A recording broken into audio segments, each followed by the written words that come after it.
You know, the problem with a kayak is when you make a turn, it's like a car on ice. It just slides out. It doesn't actually carve a turn very well. In fact, kayaks aren't designed to carve turns. They're designed to be able to turn and slide and maneuver quickly. Now, while this is very helpful most of the time, it's not helpful, it doesn't help when it comes to catching eddies, ferries, peel outs. Come to think of it, it's never helpful when it comes to maneuvering down the river.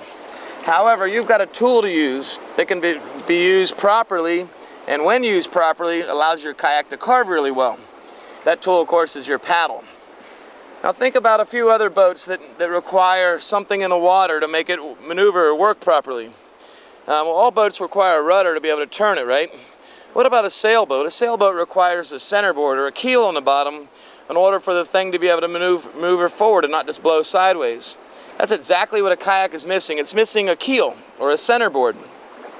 Now the cool thing is you can easily turn this paddle into a keel or a centerboard, and you can do that simply by dropping it in the water vertically and parallel to the kayak. Now think about a sailboat. Where does a keel go? Does it go in the front of the boat? No way, why not? Because when it's in the front of the boat still slides out. Check this out. If I'm turning and I put a keel at the front of the boat, oops, my rear end slides out, I still don't carve the turn. Well, what's up with that? Well, obviously the keel doesn't work there. Where does it work? Keel works if it's at or slightly behind the center of the kayak. Now check it out. Carving the turn, carry momentum around the turn. This is a very key component of your paddling. Most of us don't paddle, or most people do not paddle with your paddle being used as a keel or a centerboard. Instead, most of us paddle sliding the boat out all the time. Imagine you've got a Porsche 911 Turbo and all you have is slick tires and all you have to drive on is a frozen lake. How much fun is your Porsche going to be? Not very, is it? Now imagine taking those slick tires, putting on blacktop. Ooh, now you got a fun time, right? Same thing with your kayak. Your kayak is on ice until you learn to turn your paddle into a keel. What do we call it when we turn our paddle into a keel? We call it a draw stroke. And a draw stroke is a stroke that can be used so many different ways, and it's used all the time. In fact, when is a draw stroke used? Whew. Well, here's the 4 rules for every turn you're going to make. Rule number 1 is your head looks at your target. Rule number 2 is your body leads the turn. Rule number 3 is that you control every turn with the paddle blade that's on the inside of the turn. And rule number 4, you're going to control every turn with a draw stroke. Ooh. How many turns do you do in a day? A lot. Unless you're paddling straight from the top to the bottom, you're going to do a bunch of turns every time you catch an eddy. That's a lot of draw strokes. So we better learn how to do this one right. So here's your head, paddle, boat, and body for the draw stroke. We're going to start with the paddle. Paddle goes at or slightly behind your rear end. Why is that? To keep your rear end from sliding out so you don't slide out and lose your momentum. Next, your angle. Notice that my paddle is vertical in the water. Remember what happens when you're off angle. 45 degrees here, for example, means half the energy is lifting me up and only half is helping me carve. So this would take a lot of energy to do a good draw stroke here. So how do we get it vertical? You face the paddle with your body and get your top hand over the bottom hand. Boom. Now you're in position.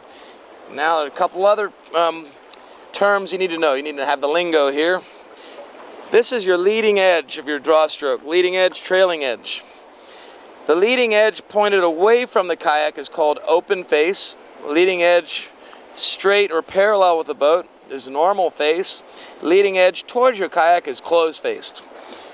Now the cool thing about this is not only do you have a centerboard here, but if you've got a closed face draw, you've got a centerboard and you've got a sail. Keep in mind, if I'm turning this way, my draw stroke's in the water, my boat's trying to slide to the outside. It's applying water pressure to this face. And if my face is angled this direction, just like a sail on a sailboat, it's going to propel me forward. Now that works in flat water, but when we hit the white water, ooh, that's when it gets really fun. All of a sudden you're going to find that you're sailing yourself around the river, and you can do with 1 stroke what used to take you 5. We'll show you that drill in a second. Okay, now let's watch the draw stroke in action. I'm going to get a little bit of speed going. This is how you'll first learn it. I'm going to get some forward speed. Remember, with forward speed comes spin momentum. Which way is your spin momentum going?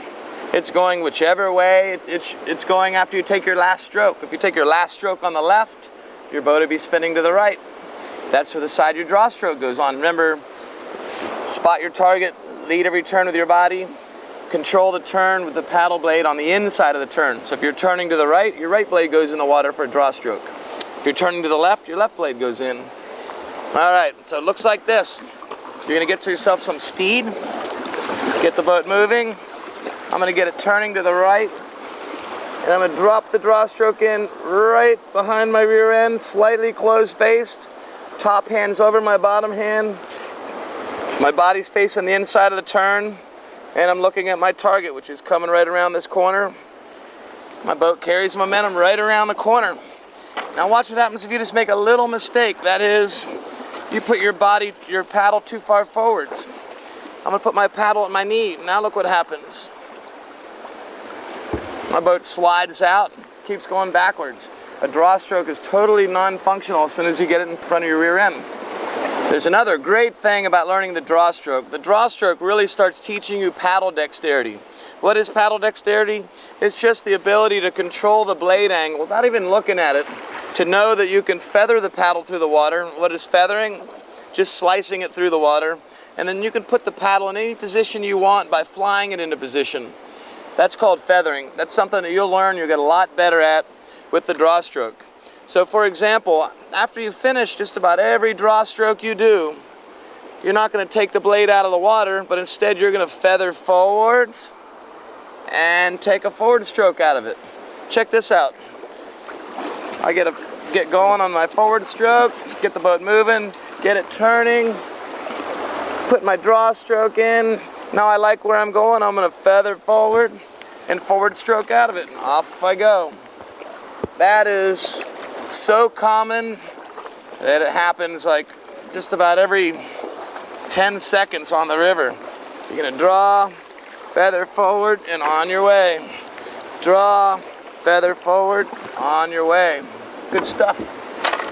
Okay, paddle dexterity. So you're going to learn feathering, you're going to get your blade angles right. All of a sudden your paddle's going to feel like a finely tuned tool instead of just a club that you can use for going forward and aft. Look at it, is that its teeth? Yep. They're scary. Oh yeah, that white thing, is that its teeth? It's freaky looking. Yeah.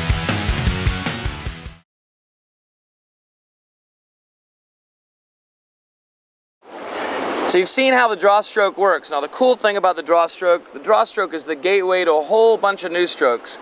Each of the strokes you're going to learn from here on out is some form of the draw stroke. We'll call them compound strokes, because it combines a draw with something else. By the time we're finished with this next series of strokes, you're going to have the ability to use your paddle with great paddle dexterity, to get in and out of a draw stroke, to change your spin momentum from one direction to another, and be able to do it forwards, backwards, even on the offside. This is good stuff. Our first compound stroke is going to be the C stroke. And the C stroke is a combination of a forward stroke and a draw stroke. Let's learn that now. Why did the girls cross the road? Because I was on the other side. Mostly because I was on the other side. Because you was on the wrong side of the road. I was with the lady.